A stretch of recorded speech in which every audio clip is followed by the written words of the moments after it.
Hello student, आज हम start करते हैं एक्सरसाइज 11.2। 11.2 स्टार्ट करने से पहले हम इससे रिलेटेड इंट्रोडक्शन देख लेते हैं। ये पूरी एक्सरसाइज बेस्ड है इनवर्स प्रोपोर्शन पे, ठीक है।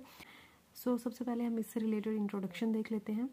देखिए, if one quantity increases, inverse proportion है। इनवर्स प्रोपोर्शन में क्या होता है कि जैसे जैसे एक क्वांटिटी इंक्रीज होती है तो दूसरी क्वांटिटीज क्या हो जाती है, is decreases and vice versa. Inverse proportion का मतलब क्या होता है, एक क्वांटिटी इंक्रीज होती जाती है और दूसरी क्वांटिटी क्या होती है, डिक्रीज हो जाती है, ठीक है ना। तो वाइस वर्सा का यहाँ पे मतलब क्या होगा कि अगर एक क्वांटिटी डिक्रीज होगी तो दूसरी क्वांटिटी क्या हो जाएगी, इंक्रीज हो जाएगी, ठीक है। अब हम इससे रिलेटेड एग्जाम्पल देख लेते हैं। एग्जाम्पल क्या है, नंबर ऑफ वर्कर इंक्रीजेज। अब देखिए यहाँ पे क्या है, नंबर ऑफ वर्कर इंक्रीज हो रहे हैं तो time taken to finish the job, कोई जॉब करनी है तो time taken to finish the job decreases. जो उस जॉब को करने में टाइम लग रहा है वो क्या हो जाएगा, डिक्रीज हो जाएगा।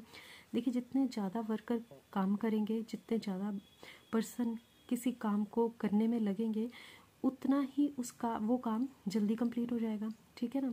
तो वही कह रहे हैं, तो ये क्या हो जाएगा, इनवर्स प्रोपोर्शन हो जाएगा ना। ऐसे ही हमारे पास सेकेंड एग्जांपल आ जाती है, if we increase the speed the time taken to cover the distance decreases.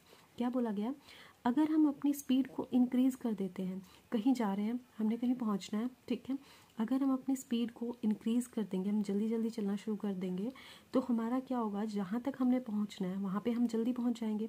अगर हम अपनी स्पीड स्लो रखेंगे तो हम उसी हिसाब से स्लो पहुंचेंगे, ठीक है। तो ये क्या बोल रहे हैं कि जैसे हम इंक्रीज करते हैं स्पीड को, वैसे ही हम क्या पहुंच जाएंगे, जल्दी पहुंच जाएंगे, मतलब टाइम हमें कम लगेगा।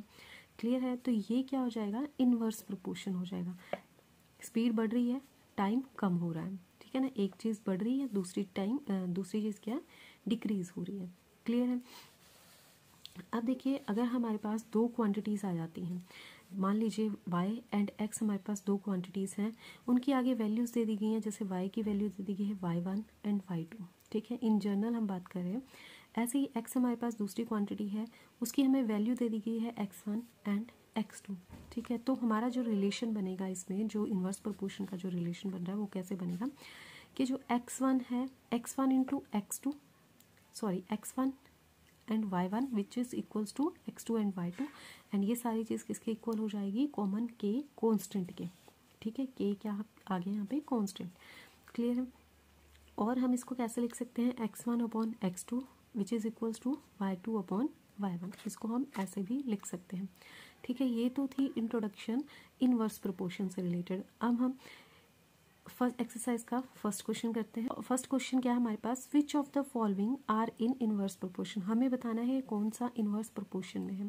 देखिए यहाँ पे क्या दिया हुआ है, the number of workers on a job and the time taken to complete the job. हमने अभी इंट्रोडक्शन में ही पढ़ा था कि जितने ज़्यादा वर्कर किसी जॉब को करने में लगेंगे उतना ही टाइम कम लगेगा। तो ये देखिए कि नंबर ऑफ वर्कर्स इंक्रीज होंगे तो टाइम किसी जॉब को करने में वो कितना हो जाएगा, डिक्रीज हो जाएगा, ठीक है। तो ये क्या हो जाएगा, इनवर्स प्रोपोर्शन। क्लियर है। ऐसे ही हमारे पास आ गया second, the time taken for a journey and the distance travelled in uniform speed. अब यहाँ पे क्या बोला गया, देखो time taken for a journey, जितना उस जर्नी को करने में टाइम लग रहा है, एंड डिस्टेंस ट्रेवल, एक यूनिफॉर्म स्पीड पे हम चल रहे हैं, उसमें जो डिस्टेंस ट्रैवल है उन दोनों का रिलेशन बताना है। अब देखिए हमारे ये देखिए कि अगर हमें टाइम 1 घंटा लग रहा है और 1 घंटे में हम 20 किलोमीटर चल रहे हैं, यहाँ पे देखिए अगर टाइम है हमारे पास 1 आवर और उसमें हम 20 किलोमीटर चल रहे हैं, ठीक है। उन्होंने बोला यूनिफॉर्म स्पीड, हमारी स्पीड चेंज नहीं हो रही, तो हमारे पास टाइम अगर 2 आवर है, 2 घंटे में हम कितना ट्रैवल करेंगे, 40 किलोमीटर, क्योंकि हमारी क्या स्पीड सेम रह रही है। जितना टाइम 1 आवर में हम जितने किलोमीटर चल रहे हैं उतने ही 2 आवर में हम सेम किलोमीटर चलेंगे। दैट मीन्स अगर 1 आवर में 20 किलोमीटर चल रहे हैं तो 2 आवर में कितने चलेंगे, 40 किलोमीटर्स, ठीक है। तो ये क्या हो गया, दोनों ही डायरेक्ट प्रोपोर्शन का, ठीक है। ये क्या क्वेश्चन हो गया, डायरेक्ट प्रोपोर्शन का। अब हमारे पास आ गया area of cultivated land and the crop harvested. Area of cultivated land, area of cultivated land मतलब जो हमने लैंड को तैयार किया है कल्टीवेशन के लिए, और उससे हम कितनी ही हार्वेस्ट करेंगे, क्रॉप को हार्वेस्ट करेंगे, ये दोनों के रिलेशन बताना। आप देखिए यहाँ पे अगर आपके पास इतनी लैंड है तो इतना ही आप हार्वेस्ट करोगे, इतनी ही आपको क्रॉप मिलेगी। देखिए अगर आपके पास इतना एरिया है, इसमें आपने क्रॉप लगाई है, तो इतनी ही जितनी लैंड है उतना ही आप क्रॉप को हार्वेस्ट करेंगे। अगर आपके पास लैंड बड़ी है, ज़्यादा बड़ी लैंड है, तो उतना ही ज़्यादा आपको क्रॉप मिलेगी, क्रॉप हार्वेस्ट करोगे। तो ये क्या हो गई, दोनों चीज़ें डायरेक्ट प्रोपोर्शन की हो गई है, ठीक है ना।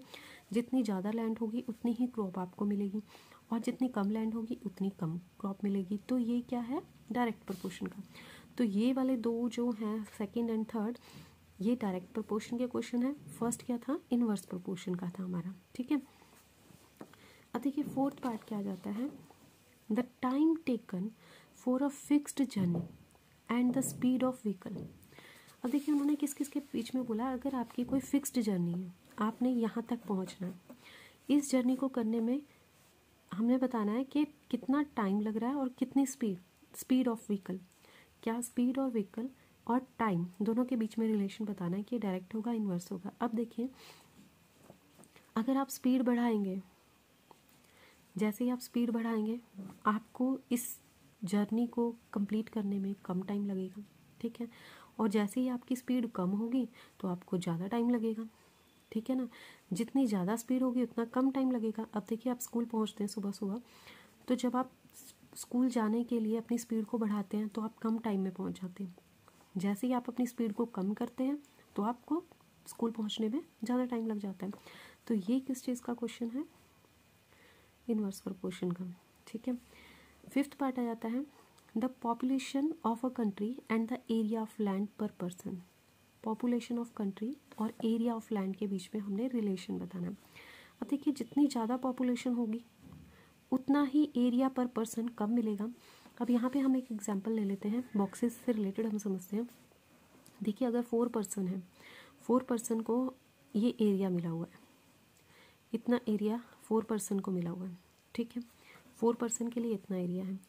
अब इसी एरिया को अगर हम 6 पर्सन में डिवाइड करें तो क्या होगा, हर पर्सन को कम एरिया मिलेगा, ठीक है ना। अगर यही एरिया, सेम एरिया, अगर हम इतना ही एरिया लेते हैं, अगर हमने इसको 6 पर्सन में डिवाइड किया है तो क्या हो जाएगा, ये एरिया कम हो जाएगा, पर पर्सन के अकॉर्डिंग एरिया कम हो जाएगा। देखिए पहले 4 पर्सन के अकॉर्डिंग इसमें पूरे इसमें इतना इतना एरिया मिल रहा था, अब क्या हो गया, एरिया स्मॉल हो गया। तो ये भी क्या, जितने ज़्यादा पर्सन बढ़ेंगे, जितनी पॉपुलेशन होगी कंट्री की, उतना ही एरिया पर पर्सन कम होता जाएगा, ठीक है।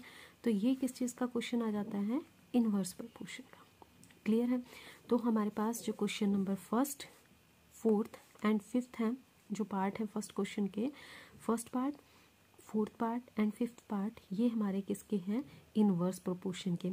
सेकंड एंड थर्ड पार्ट जो है वो डायरेक्ट प्रोपोर्शन के हैं। क्लियर है। सो यहाँ पे जो हमारा क्वेश्चन नंबर फर्स्ट है वो कंप्लीट हो जाता है, ठीक है। इससे रिलेटेड किसी को कोई डाउट है या क्वेश्चन पूछना है तो आप कमेंट करके पूछ सकते हैं। वीडियो पसंद आई हो तो लाइक, शेयर एंड चैनल को सब्सक्राइब करना ना भूलें।